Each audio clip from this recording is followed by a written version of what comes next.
Yeah. There in the in the bed ba ba? Rush ba? Rushes. Asa diri? Panugkan siya. Panugkan. Okay guys, I don't normally like to make videos like this, but I said I've got some good information that might help other people, so I'll just put it out there anyway. Basically it's about like how good the medical or healthcare is in the Philippines. Many people have asked me this question before, but I never really answered it because I don't answer stuff I cannot talk about, so I've had a bit of experience in it now as I got sick for the last week and I had to go to the hospital, so we'll just dive right in and tell you a bit about it.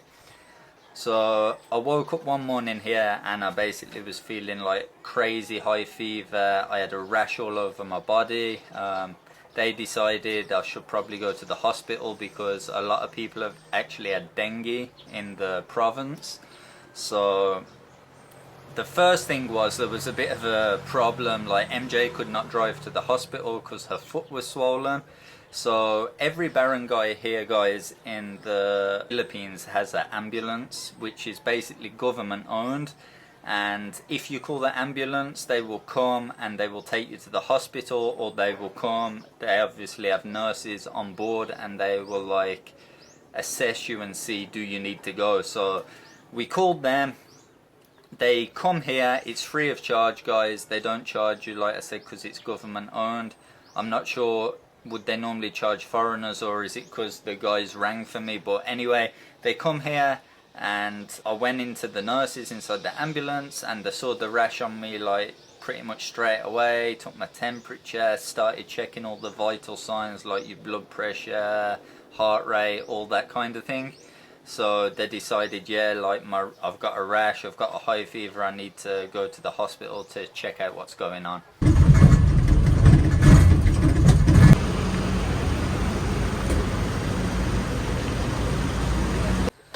So on the way to the hospital guys, there was two nurses in the ambulance, a guy and a woman. They were like kept checking the vital signs the whole way into the city, and they were like conversing with some doctor or nurse in the hospital also. So yeah, they were really friendly. They were just like asking me all questions. I had to kind of fill out a form quickly as well while I was in there, and yeah, when I got to the hospital they literally just helped me in the hospital, passed me over to the correct person I needed to be passed on to, and then they left. So the barangay ambulance was a good experience and they didn't want any money for that. So yeah, then obviously I was passed over to the doctor. They kind of had a briefing of what was wrong with me. So when I first got in there, the first question the doctor asked me was, do you have insurance? Because most people do have insurance, and then they go through with the insurance company, and then obviously you will not have a bill at the end of your hospital visit or stay or whatever. So I'm one of these idiots guys, yes, that doesn't have insurance. Obviously I had to get health insurance to come to the Philippines, but I did not renew it. I never normally get health or travel insurance, which is a bit stupid on my part, I know, but I've travelled for a long time, and any time I've ever got sick when I've travelled and had to go to the hospital, I just went and paid for it. I just figured the countries that I was in, it didn't really make any sense. But it does make sense to have travel insurance guys in case something worse goes wrong. Obviously as well guys, that ambulance takes you to the private hospital, it's not gonna drive you into the public hospital. So yeah, they were checking my fever when I first got in because they were telling me like another reason they were asking for the insurance is because they were telling me, oh, if your fever stays high, you're going to have to go into the red zone where all the COVID patients with the high temperature goes. And I was just thinking in my head, oh no, I cannot have this, you know. So they were like trying to get my temperature down, and eventually my temperature come down so I didn't have to be red zoned, which was good. And yeah, basically the nurse took me inside to one of the beds, hooked me up to an IV drip. only one person was allowed in with me as well, guys. So MJ had to come in. She had to get a PPE gown, I think they call it, and yeah. So only one person was allowed in with me. So they took us in. I got hooked up to the IV drip, as you'll see in the clips, and I just had to relax there for a bit. Then another nurse come in and asked, she's going to take my bloods. She wanted to take a few blood samples just for like your standard regular blood test. They also wanted to do a blood test for dengue fever, because like I told you before, a lot of people here have got dengue at the minute. And so they took the bloods from me and just left me there to relax while the IV was dripping in. So guys, like after an hour or so, I was just like relaxing on the IV drip. The nurse come in to get me and said they have to x-ray my back, because one of the other problems I was suffering was really like bad lower back. So they just wanted to check everything. So they took me down, they wheelchaired me down to the x-ray room. I had to lie on the x-ray.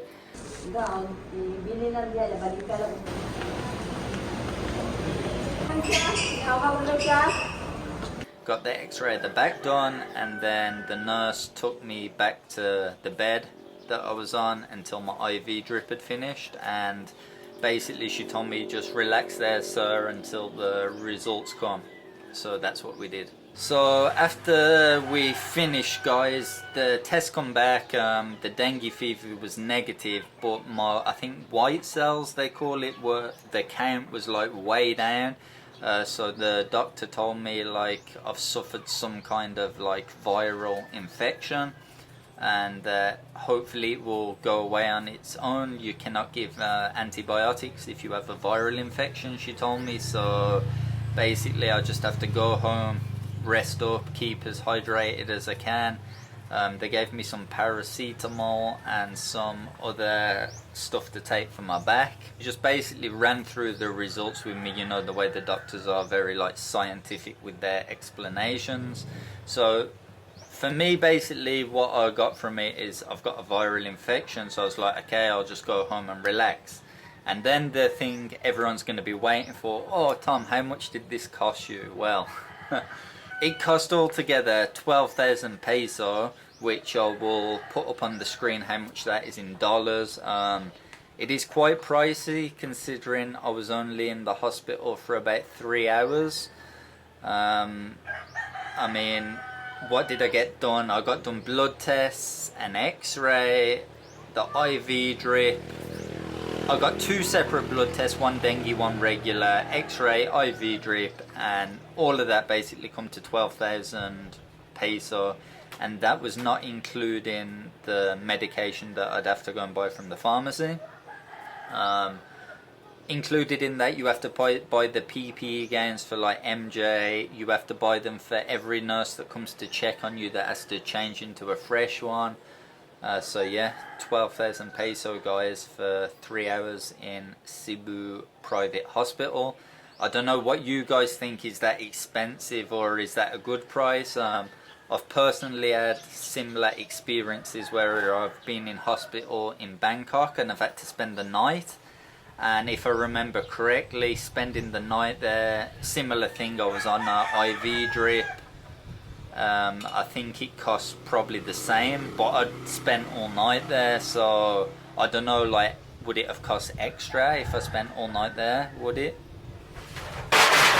I'm presuming it probably would have cost extra, so for me it was like, it's quite pricey, you know.